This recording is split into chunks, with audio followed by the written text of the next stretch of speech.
Steve and Jill here. Good day. Welcome to the Land Academy Show, entertaining land investment talk. I'm Stephen Jack Butella. And I'm Jill DeWitt, broadcasting from sunny Southern California. Today, Jill and I talk about planning for your family legacy like Sarah's farm. Who the heck is Sarah? Sarah is our niece. And this is because of a story that I heard. And I was talking to your sister yesterday, and she was sharing with me Sarah's farm, one of their properties that they purchased. And I thought this was really, really cool, and I wanted to talk about it more. If you're a regular listener, you know this, but my little sister lives in Traverse City, Michigan, and she's an extremely successful residential real estate agent. Mm-hmm. She's actually the single only residential real estate agent that I enjoy spending time with. That is true. Wait, there's two. Oh, yeah. We have two. We have one more local. Yeah. And so she's been accumulating property. She pours a lot of her money, the commission money that she earns, into buying properties. And I think she's up to what, 20 or 30? 20 doors. And so one of them is Sarah's farm, Yep. which I think, tell the story. Save for the show. Before we get into it, let's take a question posted by one of our members on the landinvestors.com online community. It's free. Mike L. asks, "Hi, Steve and Jill. I recently sent out a mailer and have been getting calls back. It's exciting, but everyone wants more than we are offering. I'm okay with that, but I'm having trouble properly assessing the true market value against the land flippers on LandWatch who are properly following your advice and to price less than the cheapest listed seller to move land fast. We have no seller list yet, and we have priced well enough, it seems, but we can't move much higher if I'm basing the sales price off the lowest seller. I can find the lowest one I can find on LandWatch. Have you or others had any experience with this? Is it worth acquiring with the expectation that the sales price will fall more towards the average low? Yes. Usually other flippers, or the one or two that are viciously low? Please help. I've got an example below if my question didn't make sense." It makes complete sense. I'm sorry. I got to say what he put in here too. This is so cute. Oh, this is good. Hey, good way to do this. This is how you get on the show. He put hashtag podcast question, hashtag love the show, hashtag I'll put whatever I have to put here to get on the show, hashtag you just told us to do something like this to get your question on the show. Mike. Oh, hashtag Mike, you did great. That was hilarious, actually. I didn't even realize that when I put this question in here.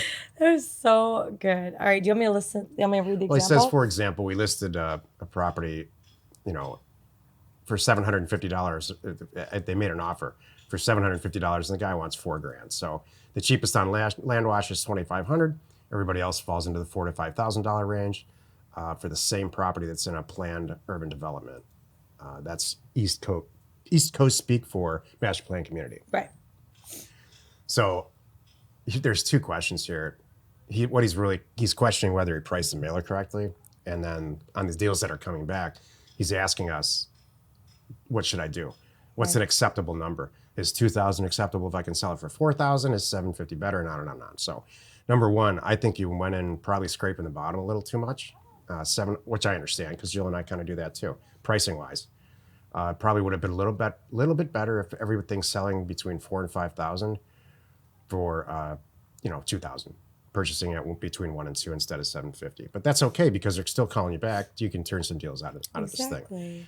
Number two, LandWatch and Land and Farm, or land.com as it's called now, are great places to price mailers, but just kind of take it with a grain of salt. More and more, I'm recommending that you really check the MLS out and some stuff on Craigslist and get a little bit more creative about what these properties are really selling for and adjust your pricing that way.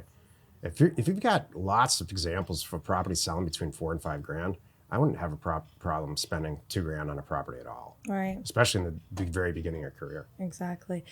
So I hear it as too as, am I expected to be half of the cheapest one that I find, which is one of us? No, that's nuts. Yeah. Don't worry about it. It's the cheapest in the lowest range. Exactly. And when you do this, like Steven's saying, check a bunch of different areas. I tell people too, get a variety of comps, throw out the crazy high one, throw out the crazy low one, and then take that range in there and you're like, all right, where you want a price to sell, is on the lower end of that number. Yeah. So, and that should really help you. So if you like, say for they use 750, obviously, yeah, you're not going to buy it for 4,000, but somebody else might call you back and say, you know what, I don't like 750, but I like 1,500. You're going to go done because I know I can buy it for 1,500, and then I'm going to sell it for 3,200, and I'm still going to be below the majority of everybody out there with like kind property. That makes sense. Good advice, Jill. Thanks. That's exactly what I would say. Exactly. Today's topic, planning your family legacy, like Sarah's farm. This is the meat of the show. Tell us a story, Jill. So, I had an awesome conversation with Steven's little sister yesterday. Her name is Anne, and we love her. She's awesome. And her son's going to actually come out and visit us, and he hasn't been out here. I don't know if he's ever been to California. No, he hasn't. Oh, he's in for a treat, by the way. The kid is 20. Oh, the kid's 20. He's bringing his girlfriend, and I'm going to say this now on the air. I already prefaced this, so I have to say it. She said, "Be warned, he has a fake ID." I said, "They all do." At 20, they all do, and they're good. So anyway, it's so funny. Aren't you the cool mom? Thank you. Thank you very much. So anyway, so we're talking about, I'm like, so tell me about your business. What do you have going on? She's like, well, we're at 20 doors and we're really happy with that, and one of the properties that she talked about, she calls it Sarah's farm. And actually, we were at Sarah's farm yesterday. I'm like, what's Sarah's farm? She says, well, one of the properties that we bought is for Sarah, our daughter, who is 18, just graduated high school, and she has a bunch of animals. And so it's like they have this property, they lease it out, and the person on the property cares for the animals as well as the property. She said, we were just out there yesterday because the person who takes care of it for us was gone, so we had to go out and check on the animals. So it was really making me think, I'm like, we have a bunch of property. I'm going to ask you about that in a minute, that I know we have earmarked and plans that we have earmarked, but it was fun hearing from somebody else and what she is planning for her family. These 20 doors, I don't know who's going to go to Owen. I don't know who's going to, I obviously know that one's Sarah's farm. And Sarah knows right now that farm mom and dad have bought will be hers someday. It may be in her name right now. It's Sarah's farm. Yeah, I'm sure it is. Yeah, and it's so good. And we should all be thinking of this, thinking of not just right now and today, but planning for the future and planning for our family. What a great way to do that is say, well, that's Sarah's farm, and Sarah knows it, and Sarah's gonna have that someday. So I'd like to know your thoughts, and then I would like to know some of our plans, whatever you want to share. Well, here's the thing about legacy property. In general, property generally goes up in value in this country anyway. My sister got this idea because when my mom passed away, she willed, or we inherited 2 houses in Michigan, in a small town in Michigan where we grew up, where we both went to high school. And then both of them were leased, and they were leased at just about zero, netted zero just about every month. And one of the tenants specifically they paid my mom's mortgage off while she was alive. So we got these properties, and then we owned them for years and years and years. My sister kind of managed them. The thing about that town is that it never really increased in value. So the property, we almost sold the properties, both of them, for about what my mom had paid for them. And so because the way that the rent situation is, because generally in Michigan, it's just tough. It's not like the West Coast where property values just seem to, there's no ceiling. So we want to make sure that if you're going to leave legacy property, and I'm sure my sister's figured this out on this farm, that it's somehow cash flowing or paying for itself. And if I know my sister, she just paid cash for it. So that leaves property taxes and some other probably maintenance type stuff. So she's probably letting the guy live there. Maybe it's $500-600 he's paying a month or some version of that, just to make sure that the whole thing's whole. And property values in Traverse City are always going up. So Traverse City, Michigan. So I think she's got it figured out. But what you don't want to do is buy a piece of property, a piece of vacant land, and pay the taxes on it for 25 years, and then the kids get it. Because unless it's a very extraordinary piece of property that is in some type of growth area that you have inside information on. And if that's the case, that's fine, but you really need to figure out how to not pay the taxes on it, because generally, the more valuable the property is, the higher the taxes are going to be. That's not always true, but it's generally true, so figure out a way to cash flow it. People are looking for land leases all the time or all kinds of things. That's true. I think legacy property, my sister figured this all out. Legacy property is real specific use, and it's one property that can cash flow. Right. So if you can turn a 30 unit portfolio over to your kids that's paid for and cash flowing reasonably well, not setting the world on fire, I think that's extraordinary. I agree. And that's actually our plan. Yeah, and all her 20 doors, I mean, they really are 20 doors. Mm-hmm. They are homes that people are paying for. You're right.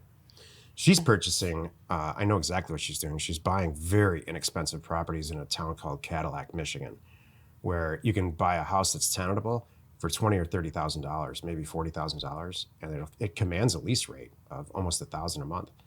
So, in Traverse City, it's not uncommon for her to get a commission on one deal that's 30 grand and just go buy a house and rent it out. Mm-hmm.